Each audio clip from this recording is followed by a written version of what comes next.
अनंत प्रतीक्षा ने लिखा है कि प्रणाम।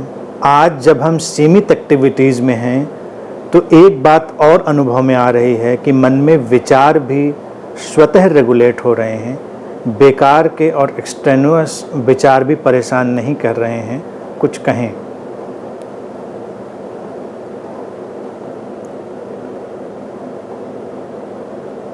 ये एक बड़ी ही खूबसूरत स्थिति है आज के इस वक्त में, इस पैंडेमिक की सिचुएशन में, जब हम लोग घरों में अकेले हैं, बहुत करने के लिए क्रियाएं नहीं हैं, भागने दौड़ने के लिए बहुत से आयोजन नहीं हैं, तो जो लोगों के विचार हैं वो भी व्यवस्थित हो रहे हैं। हमारा जीवन जो है ना, वो हमारी ही प्रतिध्वनि होता है। हमारा जीवन हमारी ही इको है।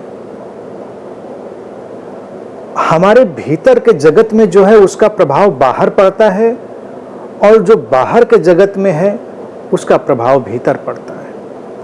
यही तो अंतर संबंधित जीवन का रहस्य है। हम देखें कि आज बाहर के जगत में क्या हो रहा है। जब मनुष्य का सड़कों पर निकलना बंद हो गया है, ट्रैफिक नहीं है, पोल्यूशन कम हुआ है, तो नदियाँ स्वच्छ हो रही हैं, हवा स्वच्छ हो रही है, तमाम तरह की जो प्राकृतिक चीज़ें थीं वो फिर से जीवंत हो रही हैं, जैसे जीवन फिर से अपनी एक लय में आ रहा है। तो वही मनुष्य के अंदर भी घट रहा है, घटेगा भी, घटना भी चाहिए।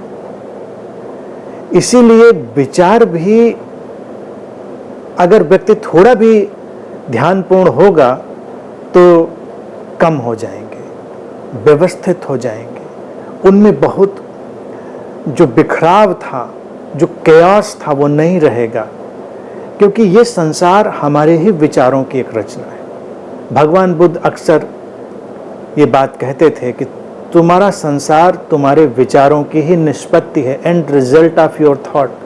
Your world is and result of your thoughts.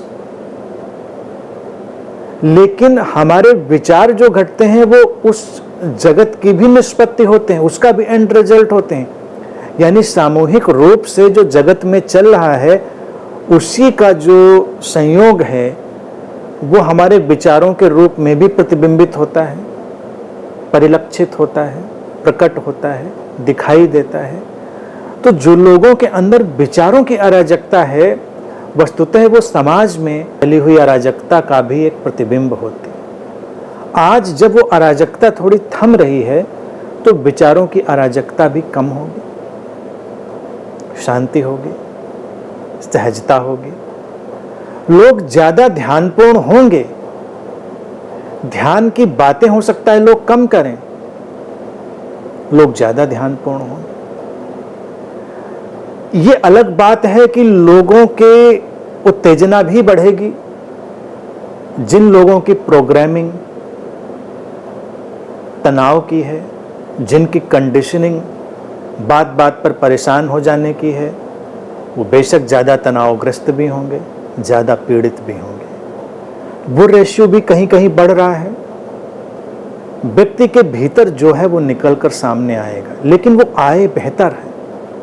तो अगर पहले कदम पर कोई व्यक्ति पीड़ित होता है, पहले कदम पर कोई व्यक्ति तनाव में जाता है, पहले कदम पर कोई व्यक्ति दुख में जाता है, तो मैं कहूँगा वो भी शुभ है, क्योंकि जल्दी ही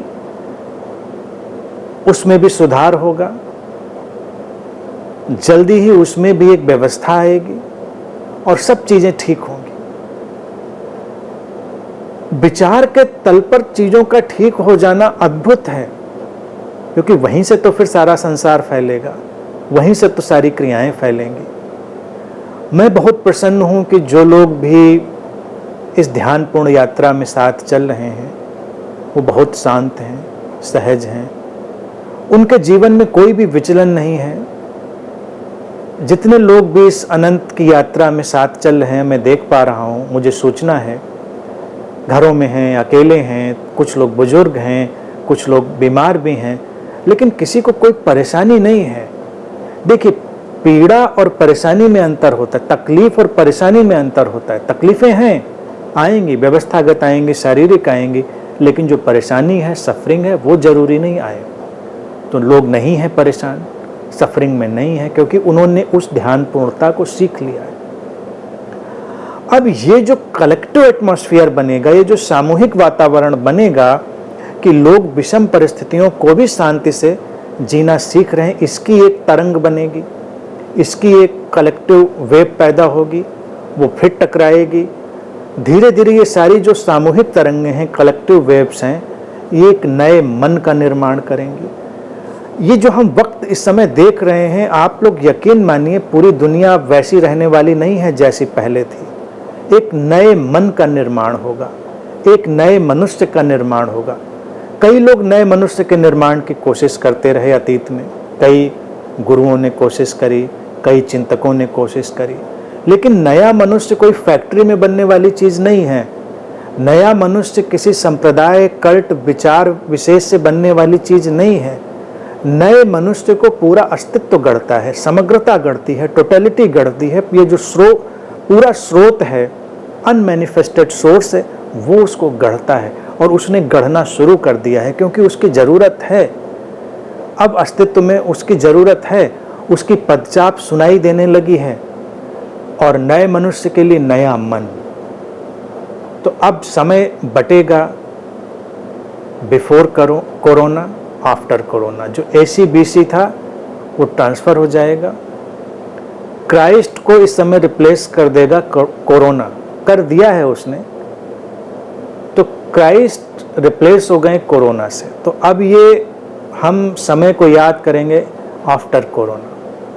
नया मन, नए विचार, नया मनुष्य, जीवन की नई शैली, और वो शैली ध्यानपूर्ण होगी, संप्रदाय रहित होगी, धार्मिक जड़ताओं से रहित होगी।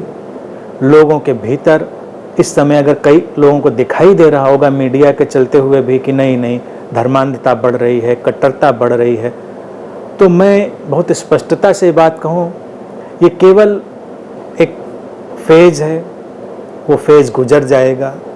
बहुतायत में लोगों के हृदय में जो तरंग है वो रूपांतरण की है। बहुतायत में लोगों के अंदर जो